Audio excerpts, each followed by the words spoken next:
Hello, friends.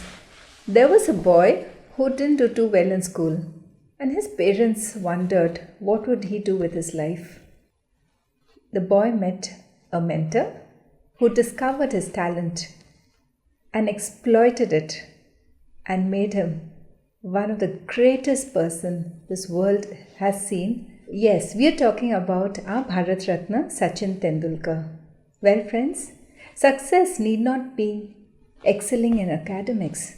Success need not being a very successful businessman or a corporate. Success has many facets. Well, today I am going to introduce you to Karun Raman. Karun is a fashion choreographer, and he's got this amazing story of his to say, where literally from nothing, today he has reached great heights of success. So we're going to hear what Karun is going to tell us about success. Hello viewers, this is Karun Raman. I'm a fashion choreographer and an entrepreneur. Thanks to Dr. Renuka David, I've got a chance to actually talk to all you beautiful people. Well, we're talking about success and how to handle it in a good way and how handling the bad way could actually ruin your life. I started off, I'm not educated by the way. I couldn't study didn't happen. So I said the next big thing would be acting or dancing or something like that. And then I come from a film background, so without any help, little bit of push, I started acting. And most of the actors nowadays think, one movie happens once a year. They waste so much of time. They take so much of time waiting for a movie to happen, go to producers' houses, go to directors' houses, waste that time. I mean, I didn't do all that. I tried my stint in acting, didn't work out. So I gave up immediately and I tried the next best thing I was good at, and that was dancing. And because of dancing, dancing was the main reason I got into what I'm doing right now. And I would suggest most of the youngsters who have a passion towards what they want to do, if it's not going well for them, please be clever and think about the next best thing would be to make money and sustain yourself. Because I see so many youngsters and teenagers come from different cities with no background over here to get into modeling or into acting, and they land up doing nothing and work at a call center after 4-5 years of wasting time.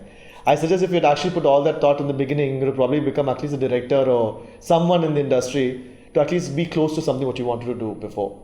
So from being an actor, I moved into being a dance choreographer, and Dr. Renuka David was nice enough those years, about 10 years ago, to give me a chance to be an instructor at a wellness center.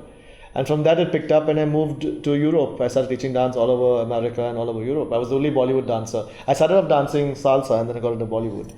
And then I didn't have enough money to sustain myself there, and I didn't have money to eat food because Paris is so expensive. And my dancers were all models, and they said, Karun, why don't you come and work at the agency? You can make some extra money. I said, I can't speak French, and being in Paris, they're so rude, they're so arrogant. If you can't speak the language, they don't talk to you properly. So I said, Chalo, what do I do? I was so worried, so scared, because I didn't want to tell parents back home that I'm suffering there, because they also have problems back home. And then these models were so nice enough, they told me, Karun, chalo, come. You at least buy coffee, tea, whole safety pins. I said, coffee, tea is very bindas. I can go to a Starbucks or something and get coffee, tea.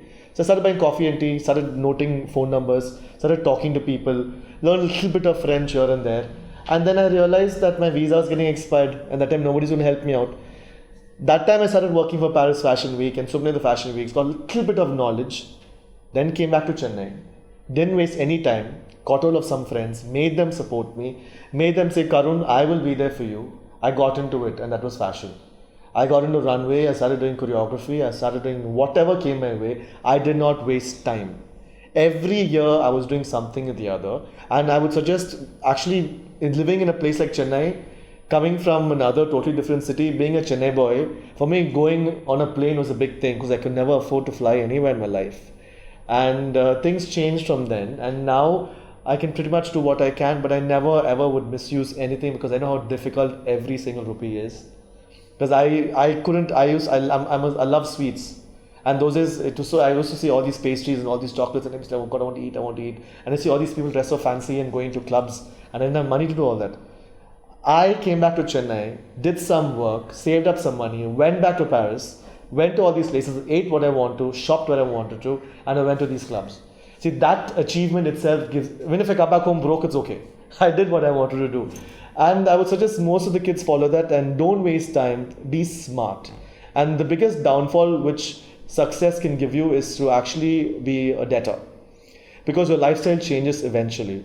Lavish parties, fancy cars, money all over, trips, this, that. So what happens when you can't afford it? You have to show off to your friends and to the social crowd saying that, oh my God, I'm so and so, I need to have this much around me. That's where you tend to go and meet people you wouldn't want to meet by your financiers and your people who, brokers or whoever give you money. When you start borrowing money, you don't realize that you actually have to give it back in double. And that's where most of you all have a downfall, is because your entire career takes a standstill. I would suggest, if you're really in a situation, like very desperate, if you don't have money, don't go out. If you don't have money, don't buy anything fancy. If you want something, ask your family. If your family cannot afford it, then that means that lifestyle is not meant for you. And keep your friends far away from your workplace. Your profession work is different, your friends are different. The minute you mix both, success can be like nowhere. So everybody out there could relate to where I come from. Your heart is always stronger than your mind. My mantras to success would be: stay grounded, do not borrow money no matter what situation you are in, respect your colleagues, focus on work. Regardless to however fancy your life is, focus on work. The minute you divert, the minute you try to please people, you are nowhere. So these 4 mantras have actually taught me a lot in my life, and I would suggest you do the same thing again. Thank you so much, Dr. Renuka David, for letting me do this. Keep profession from friendship. Balance your heart and your mind, and just focus on work. Well, this seems to be the mantras of Karun's success. Well, dear friends, if you're enjoying our episodes of these wellness talks, please subscribe to our channel and do not forget to share our videos with your family and friends.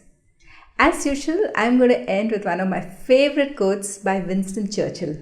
He says, "Success is moving from one failure to another without lack of enthusiasm." Thank you, friends, and have a great day.